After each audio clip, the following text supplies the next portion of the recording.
इनके खानदान का एहसान है जम्मू कश्मीर पे। पायलट जी, सचिन पायलट जी, कांग्रेस पार्टी, कांग्रेस पार्टी, खड़गे जी, सचिन पायलट जी, सचिन पायलट जी। और हमारे जो अध्यक्ष हैं खड़गे जी, उन्होंने हमारे लिए 25 जॉब गारंटी का ऐलान किया है और उसमें युवाओं के लिए, किसानों के लिए, महिलाओं के लिए मैं महिला और हमें यूनिटी बना दिया गया, जिसके लिए मैं इस मंच से सचिन पायलट जी हमारे समर्थन में आप लोगों से अपील करने के लिए कि जो पौधा लगाया था उसको सींचने का काम करने के लिए यहाँ पे आए हैं। मैं दिल की गहराई से इनका शुक्रिया अदा यहाँ पे करता हूँ। आज दो किस्म की गारंटियों की लड़ाई है। एक फर्जी गारंटी जो मोदी की गारंटी बोलते हैं, जिसका जिक्र ये करेंगे। एक असली गारंटी जो राहुल जी बोलते हैं, हमारी कांग्रेस बोलती है।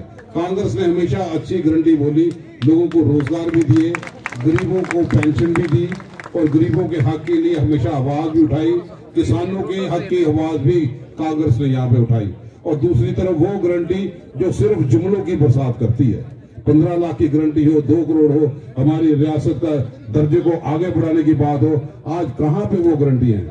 आज सबसे ज्यादा चाहे कोई भी नेता यहाँ पे आए, लेकिन आज मैं समझता हूँ पायलट साहब, भाजपा की सारी रैलियां फेल होगी। आज भी होम मिनिस्टर यहाँ पे आए थे, पगड़ी तो डोगरी की पहनते हैं, लेकिन डोगरों का कत्ल किस ढंग से किया, ये लोग आज उसका जवाब देने के लिए तैयार हैं कि आज हमारा रियासत का दर्जा छीना गया। हम हर एक चीज से महरूम यहाँ पे रहे।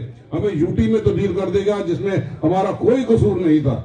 और आज हम उम्मीद करते हैं जिस ढंग से लहर चली है, बॉर्डर के रहने वाले लोग, रेफ्यूजी लोग, सबसे ज्यादा नुकसान अगर हुआ जम्मू कश्मीर में भाजपा दौर पे सब तबकों के साथ हुआ, लेकिन रेफ्यूजियों के साथ बहुत बड़ा नुकसान धक्का लगा जब उनको वो compensation, one time settlement 30 lakh की ये लोग रेफ्यूजियों को नहीं दे पाए। जो रमन भल्ला साहब बचपन से लेके आज तक लोगों की खिदमत करते आ रहे हैं, ये वो रमन भल्ला साहब है।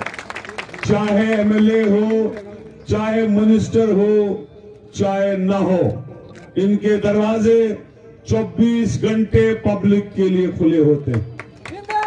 अगर कहीं किसी की वफात हो जाए तो रमन भल्ला हाजिर, अगर किसी की खुशी गमी हो तो रमन भल्ला हाजिर। आज बदलाव का वक्त आ गया है। आपने देखा पिछले 10 साल में जिस बीजेपी का बड़ा उत्सव होता था, लोगों को कहते थे बीजेपी आएगी, बॉर्डर के लोगों का मसला हल करेगी, कश्मीरी पंडितों का मसला हल करेगी, रिफ्यूजियों का मसला हल करेगी। बड़े बड़े ख्वाब दिखाए थे इन लोगों ने। बिजनेस कम्युनिटी को इन लोगों ने फेल कर दिया।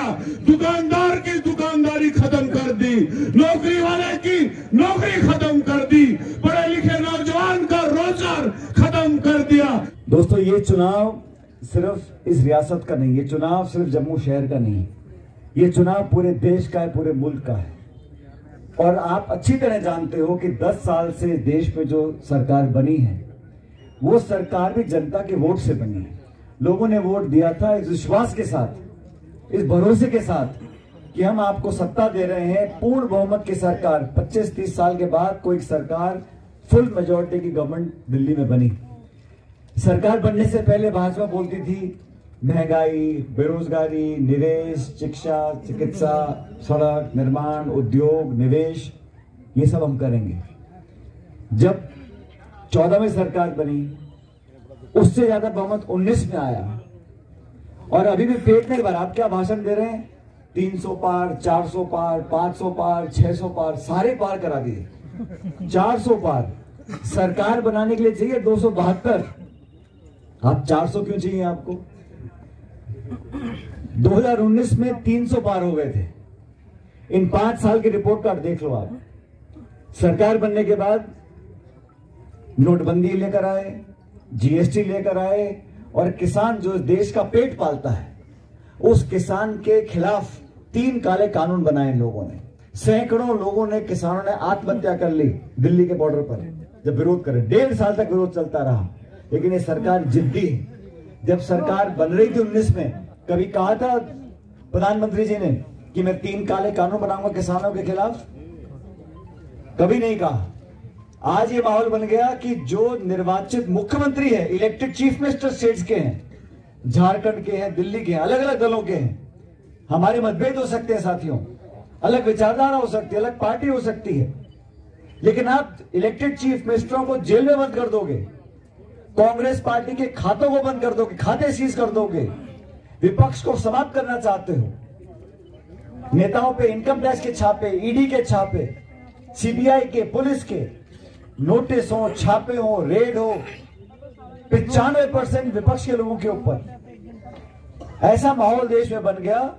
जो संवैधानिक संस्थाएं हमारी 70 साल से देश में थी, उन संस्थाओं को नीतिगत तरीके से जानबूझ के उनकी विश्वसनीयता को, उनकी पारदर्शिता को खत्म करने का काम कर रहे हैं।